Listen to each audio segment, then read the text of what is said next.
What if the fiercest critic you'll ever face lives inside your own mind? If those whispered judgments were spoken aloud, they'd break someone you love. Today, you'll discover why silencing self-criticism isn't weakness. It's the first radical step toward reclaiming authentic confidence. In just a moment, I'll reveal the one simple shift that transformed my relentless inner bully into my fiercest ally. It wasn't a pep talk or a mantra. It was a question so powerful it shattered decades of shame. Stay with me, because what happens next will change the way you speak to yourself forever. If you're ready to rewrite your inner dialogue, tap like and subscribe. Let's heal together, one kind thought at a time. If you spoke to a friend the way you speak to yourself, you'd ruin her. You'd watch her shoulders sink a little more each day. You'd see the sparkle in her eyes fade slowly until one morning, she wouldn't meet her own reflection anymore. She'd second-guess her laughter, shrink her opinions, apologize for existing. And the saddest part, you'd probably still keep going, still pointing out her flaws, still reminding her of her past mistakes, still asking why she can't just be better by now. And yet, somehow, that's exactly how most of us speak to ourselves. We call it being honest, being self-aware, being responsible. But let's be real. There's a difference between accountability and cruelty, between introspection and self-harm disguised as motivation. No one thrives under a dictator. And yet, inside our own minds, many of us have become tyrants. Here's the twist. You don't have to hate yourself to want to grow. You don't have to rip yourself apart to hold yourself accountable. And most of all, tearing yourself down has never been the thing that built your confidence. It's been the thing that buried it. Confidence isn't born from perfection. It's born from how you speak to yourself when you're far from it. It's in the quiet moments when no one is watching and the voice in your head gets louder than the world outside. That's where the truth lives.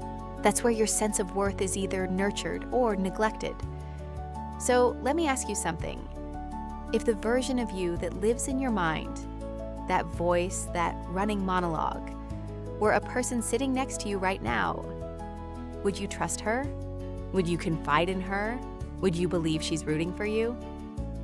Because if the answer is no, then maybe it's time we start treating ourselves like someone we're responsible for caring about. Not in a fluffy Instagram caption way, but in the real, messy, uncomfortable way that actual care requires. With gentleness, with boundaries, with truth that doesn't come with shame. The way you speak to yourself matters. It's not just background noise, it's the soil your confidence grows in, or withers in. And if you've spent years trying to grow in poisoned soil, don't blame yourself for why it hasn't worked. Blame the script you were given, and then choose to rewrite it. There's a study published by the National Science Foundation that estimated the average person has between 12,000 to 60,000 thoughts a day. Of those, around 80% are negative, and 95% are repetitive. The same thoughts looping over and over, like a broken record skipping on the same line. Now imagine if most of those thoughts were being directed at someone you loved. Would she feel safe with you? Would she feel seen, encouraged, supported? Or would she slowly shut down? The problem is, we've normalized self-criticism to the point that we confuse it with discipline. We believe the more we scrutinize ourselves, the more we'll grow. But psychological research tells a different story. Dr. Kristen Neff, a pioneering researcher in self-compassion at the University of Texas, found that people who practice self-kindness are not only more resilient, but they're also more likely to hold themselves accountable and bounce back from failure. It turns out that treating yourself with compassion doesn't make you soft. It makes you strong enough to try again. What we often mistake for motivation is actually just fear wrapped in the language of shame. The inner voice that says, "You're not enough," or "You always mess this up," isn't trying to help you improve. It's trying to keep you small, because small feels safer than visible. And for many of us, especially women, that message was planted early. Be humble, be modest, don't take up too much space, don't get too confident. Someone might think you're arrogant, so we internalized it. And over time, the loudest bully we faced was the one we let live in our own mind. social psychologist Albert Bandura introduced the concept of self-efficacy, our belief in our ability to succeed. And what determines self-efficacy? Repeated experiences of mastery and the language we use to interpret those experiences. If we succeed but dismiss it as luck, our confidence doesn't grow. If we fail and label ourselves as worthless, our self-efficacy shrinks. It's not the outcome that defines us.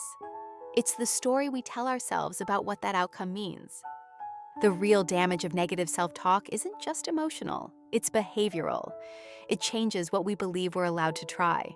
It narrows our decisions, our opportunities, our capacity to dream. A girl who constantly hears, "You're not smart enough," won't raise her hand in class. A woman who repeats, "I'm not good with people," won't speak up in a meeting.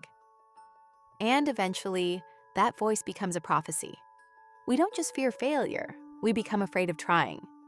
So when we ask, "Why don't I feel confident?"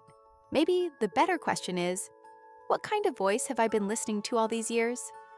Somewhere along the way, we were sold a lie, a seductive, dangerous one, that if we could just be harder on ourselves, we'd finally become better. That self-criticism was the price of success, that tearing ourselves apart was a necessary step toward building something stronger. So we swallowed it whole. We called ourselves lazy to get moving, ugly to hit the gym, inadequate to chase more. And we never questioned the logic, because it almost worked at first. But here's what no one tells you. Shame is a short-term motivator with long-term damage. It might light a fire under you for a day, maybe even a week. But eventually, it burns you from the inside out. It makes you associate effort with pain, growth with punishment, progress with never being enough. And that's not sustainable. You can't build a life you love from a place of self-hatred. You'll always be trying to outrun the voice in your head, and it always runs faster. The most toxic solution we reach for is perfectionism. It wears the mask of ambition but is rooted in fear. Fear of not being accepted unless we exceed every standard. Fear of being exposed as not good enough, so we set impossible goals. We obsess over tiny flaws. We delay joy until everything is just right. And when we inevitably fall short because we're human, we don't just feel disappointed, we feel worthless. Like the failure wasn't in the thing we did, but in who we are. And we repeat the cycle. We believe that if we punish ourselves just a little more, then next time we'll get it right. It's a mental treadmill we can't step off. Because we think stopping means giving up. That being kind to ourselves is weakness. That self-compassion will make us complacent. But study after study shows the opposite. People who extend grace to themselves are more likely to try again, to persist, to grow. They don't crumble under failure because they've built a foundation of worth that doesn't shatter with one bad day. But our culture doesn't reward that. It rewards hustle, grit, constant improvement. It tells us we're only as good as our latest achievement. And so, we internalize that to mean, I am what I produce. And if I'm not producing, who even am I? So we talk to ourselves the way we think a tough coach would. Harsh, demanding, unforgiving, believing it's what will make us stronger. But all it does is make us scared, hesitant, hollowed out. It's time to admit the truth. The toxic voice inside us isn't helping. It's hurting. And if we keep mistaking cruelty for discipline, we'll never become the people we're meant to be. Only the ones we're afraid to disappoint. The turning point came quietly, not through a breakthrough moment or some grand realization, but in a therapist's office in Portland, Oregon, when she asked me one simple question: would you ever say that to someone you love? I laughed at first, not because it was funny, but because I had no idea how to answer. The truth was, I'd been saying things to myself for years that I wouldn't dare speak aloud to another human being. Things like, "You're pathetic. Of course they didn't choose you. What did you expect being you?" And that's when something cracked. Not a collapse, not a breakdown, a crack, the kind that lets light in, because I realized that I wasn't being honest with myself. I was being cruel, and cruelty masquerading as honesty is still cruelty. That day, I was introduced to a concept that changed everything: self-fidelity. Not self-esteem, not self-love, self-fidelity, the idea of staying loyal to yourself, being someone you can count on, especially in moments when everything feels like it's falling apart. And I realized I'd been cheating on myself for years, abandoning myself the second things got hard, siding with my inner critic instead of my inner child. I was never loyal to me, not when it mattered. Self-fidelity doesn't mean ignoring your flaws or pretending everything's fine.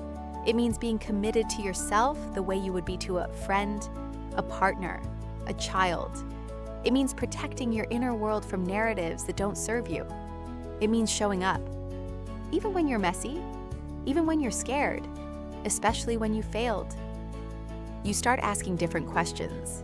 Not, why am I like this, but what do I need right now? Not, what's wrong with me, but how can I support myself through this? That shift alone can soften a lifetime of self-abandonment. Because confidence doesn't come from never falling.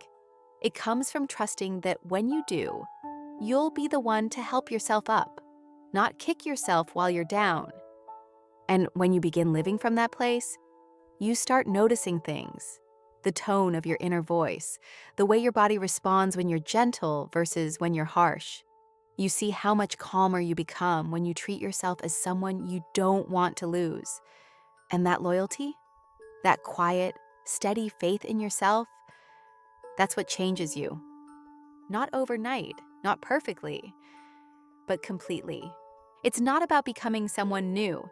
It's about returning to someone you were never supposed to leave. When we picture confidence, most of us see a stereotype. A woman walking into a room like she owns it.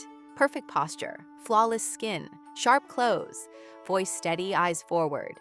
We think confidence is volume, that it's loud, unshakable, almost arrogant. We've been sold that image in magazines, in movies, and social media captions under filtered selfies with hashtags like #bossbabe and #unapologetic.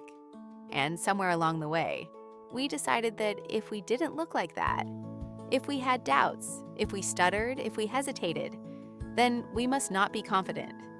But the truth is, real confidence often looks nothing like that. Real confidence can look like showing up when your hands are shaking. It's asking for help when your voice trembles. It's walking into a room and not needing to prove anything. Sometimes it's whispering, "I deserve better," and walking away from something you once begged to stay in. Real confidence is quiet, not because it's timid, but because it's rooted. It doesn't need to shout. The most confident people I know don't talk about themselves constantly. They don't need to. They're too busy listening, too secure to compete, too grounded to perform. They have bad days, imposter syndrome, breakdowns in the car before big meetings. But they've built an inner relationship that doesn't collapse every time the outside world doesn't applaud. Confidence, in practice, is subtle. It's making choices that align with your values, even when they're unpopular. It's setting a boundary without needing a speech to justify it. It's telling yourself, in the privacy of your own mind, you're still worthy, even when no one else says it. The performance of confidence can be bought, with clothes, with followers, with status. But the practice of confidence is earned, moment by moment, conversation by conversation, thought by thought. And here's the catch. The world often applauds the performance and overlooks the practice. So we keep trying to look the part, hoping it'll make us feel the part. But it's backward. Confidence isn't something you wear. It's something you whisper to yourself when no one's clapping. The media shows us the highlight reel, the sharp edges, the poised women in control. But what it doesn't show is the night before, when she doubted herself, cried in the bathroom, looked in the mirror, and chose to go anyway. So if you've been measuring yourself against a polished version of confidence, it's time to stop, because maybe you're already practicing it, just in ways the world doesn't post about. I used to believe confidence was something you earned after fixing everything about yourself. I thought it was a prize at the end of a long checklist. Body sculpted, career sorted, social life thriving. And until then, I didn't feel like I was allowed to feel good about who I was. I didn't even realize I was waiting for permission. From the mirror, from a man, from strangers online, from anyone but me. The shift didn't come with a promotion or a makeover or a relationship. It came on a rainy Tuesday morning in a grocery store parking lot in Minneapolis. Sitting in my car after having a panic attack in the middle of aisle 9, I had dropped a glass jar of pasta sauce. It shattered everywhere, and so did I. I couldn't breathe, couldn't think, couldn't even apologize. I just froze, red-faced, embarrassed. And when I finally made it outside, soaked in sweat and shame, I heard it, that voice in my head. "You're pathetic. You can't even buy groceries without falling apart. What is wrong with you?" And then, like a second breath layered beneath it, another voice broke through, smaller, softer, unfamiliar. "Hey, you're okay?" I didn't know where it came from. Maybe a memory, maybe my therapist's voice echoing from a session long ago. But it stopped me cold. I'd never spoken to myself like that before. And something about hearing it, even internally, felt like kindness I hadn't known I was starving for. That moment didn't fix me, but it started something. In the weeks that followed, I began noticing how brutal I was to myself. How I'd call myself disgusting after looking in the mirror. How I'd replay every awkward moment on loop. How I'd treat failure not as an event, but as an identity. So I made a rule. Just one. I would never say anything to myself that I wouldn't say to my younger sister. And it was hard. Really hard. Because I was used to shame, used to pressure, used to earning my worth. But slowly, it shifted. I started writing myself little notes, leaving kind messages on my mirror, catching my own self-hate and choosing a different tone. It felt fake at first, but so did self-loathing once, until it became my habit.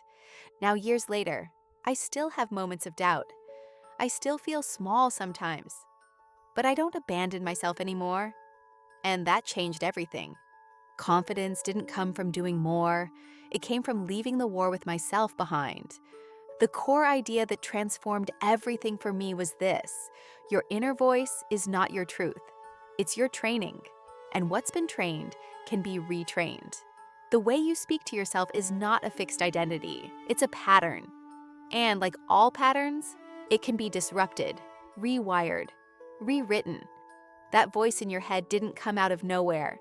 It was shaped by parents who didn't know better, by teachers who confused correction with shame, by media that equated beauty with worth, by systems that reward perfectionism and punish vulnerability. You absorbed it, and then you started repeating it until it sounded like you. But here's the thing. If you learn to be cruel to yourself, you can learn to be kind. If you learn to abandon yourself, you can learn to return. The power isn't in silencing the voice, it's in changing the tone. So how do you do that? You start small. So small it almost feels pointless.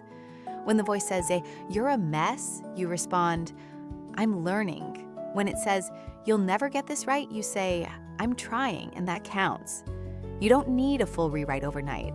You just need one new line. Repeat it often enough that it becomes the next track on the loop. You build in tiny rituals of self-loyalty. You put your hand on your heart before a difficult conversation and whisper, "I've got you." You write notes to your past self, the one who didn't know better, and forgive her. You celebrate tiny wins that no one sees, getting out of bed on a hard day, finishing a task even when your confidence was low, choosing rest without guilt. You catch yourself in moments of shame and ask, "Would I say this to someone I love?"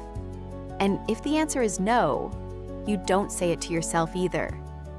You begin practicing what Dr. Brené Brown calls grounded confidence, not the flashy performative kind, but the steady inner knowing that you are worthy, even when you're unsure, even when you're imperfect.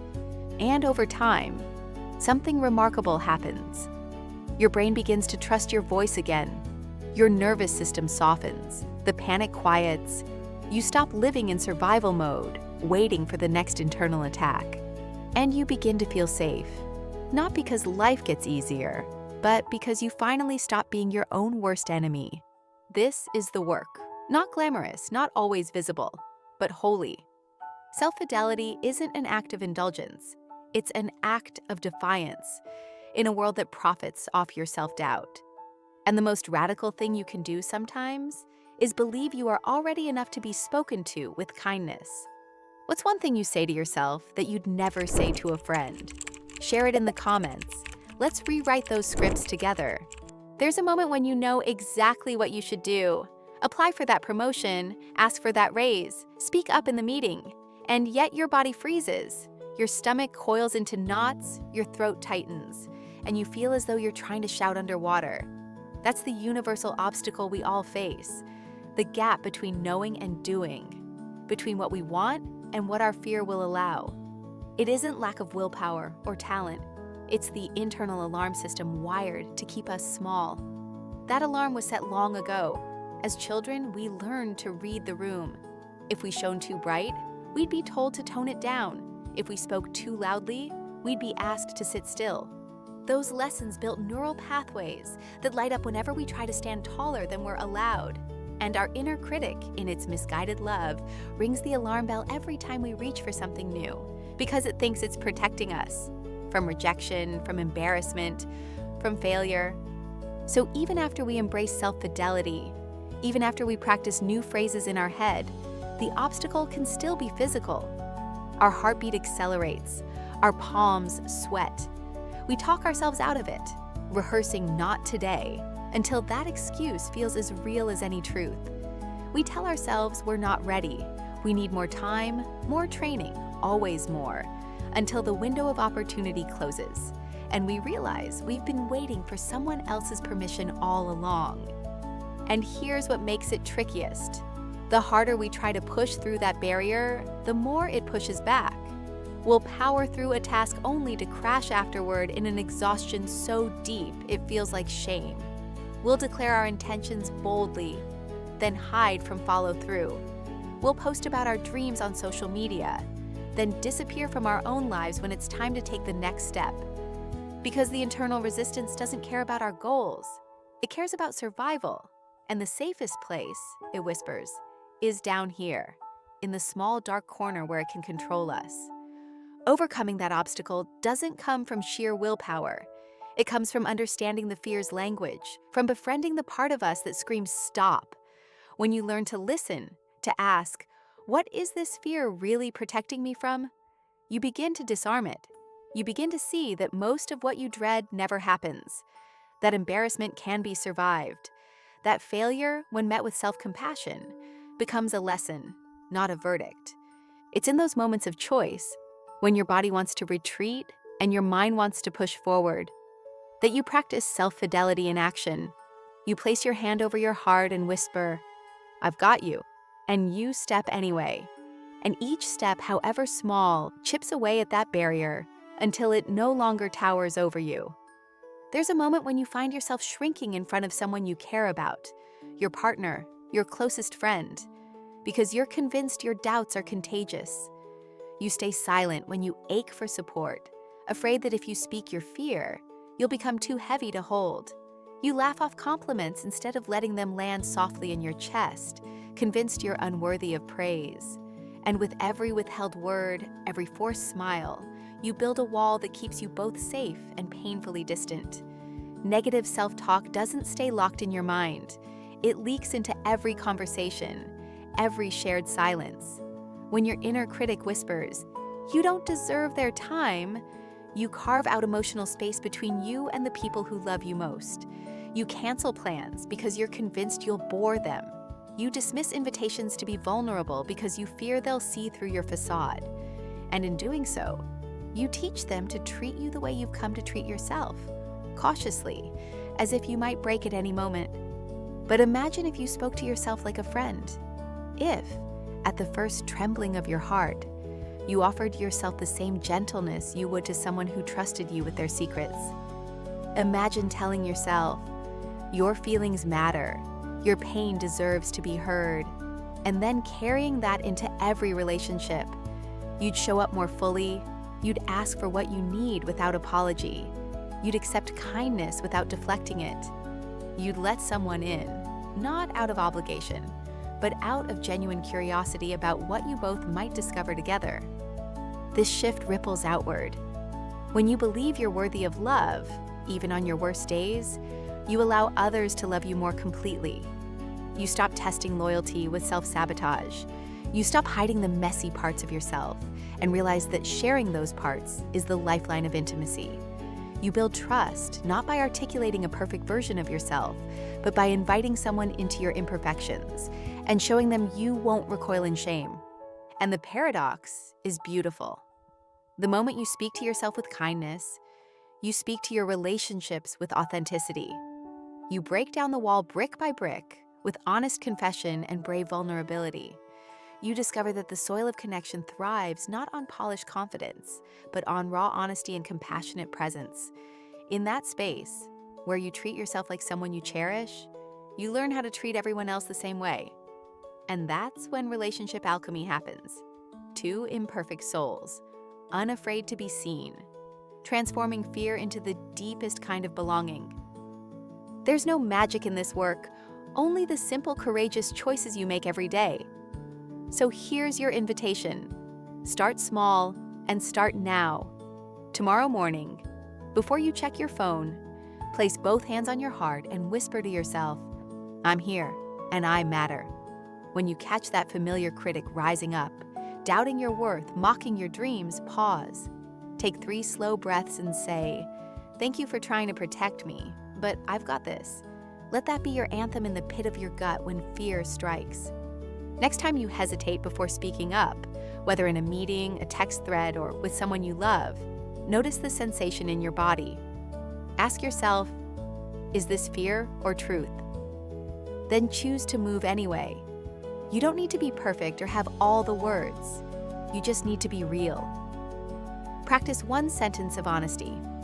I want to share something that feels important to me, and let that sentence open the door. Every evening, before you sleep, write down one thing you did that day that required courage. Sending that email, setting that boundary, choosing rest when you felt guilt. Don't judge it, just record it.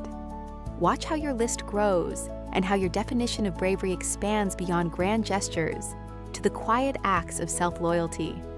When you face a setback, and you will, treat yourself like the friend you vowed to protect. Send yourself a text. I'm proud of you for trying. Offer your own hand in words or gestures, the way you might if a loved one were hurting. Notice how that act of kindness rewires your inner dialogue. Finally, choose one person to share this practice with. Tell them about self-fidelity. Invite them to join you in these small rituals. Let accountability and community anchor you when your resolve wavers. Because the most powerful change happens not in isolation, but in connection, with your own heart and with others who hold you gently. These steps aren't fancy. They won't make headlines, but they will make you. And each time you choose self-kindness over self-criticism, you take a stand, not just for confidence, but for the life you deserve. That's the call to action. Live your loyalty out loud, one brave moment at a time, until your inner voice becomes the ally you always needed. After months, maybe years, of practicing self-fidelity, you begin to notice shifts you never expected. It's not a sudden explosion of confidence, but a steady undercurrent of ease. You wake up without the pit of dread in your stomach. You walk into rooms without rehearsing your words a dozen times. You let compliments land in your chest like gentle raindrops instead of deflecting them with excuses. You catch yourself before the spiral of shame starts, and you choose a kinder question. What can I learn here? Instead of, what's wrong with me? You realize your relationships deepen. Conversations feel real, not scripted. You stop demanding perfection from others because you've stopped demanding it from yourself. You're more generous with feedback, more open about your fears, and more present in moments of joy. Work doesn't become easier, but it becomes more meaningful because you're showing up as your whole self, not just your polished, acceptable self. Inside, the most profound gain is trust. Trust that you will hold yourself up when life knocks you down. That trust ripples outward, making you more courageous in pursuing dreams you once dismissed as impossible. Big ideas feel less intimidating when you know your inner ally is on your side. Failures become detours, not verdicts. You find yourself volunteering for challenges you would have avoided, simply because you know you'll be okay. even if things don't go perfectly. And then there's the quiet magic. Moments when you catch your reflection in the mirror and see someone whose eyes shine with permission. Permission to be flawed, to be curious, to be infinitely human. That reflection wasn't always there.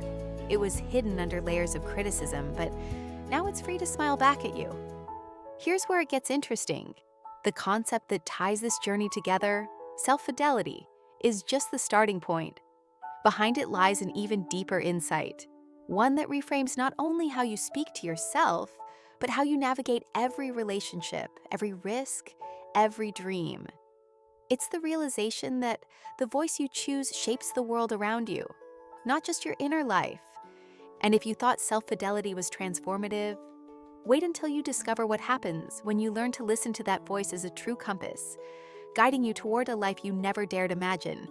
If this spoke to you, hit like, subscribe, and share with someone who needs this reminder.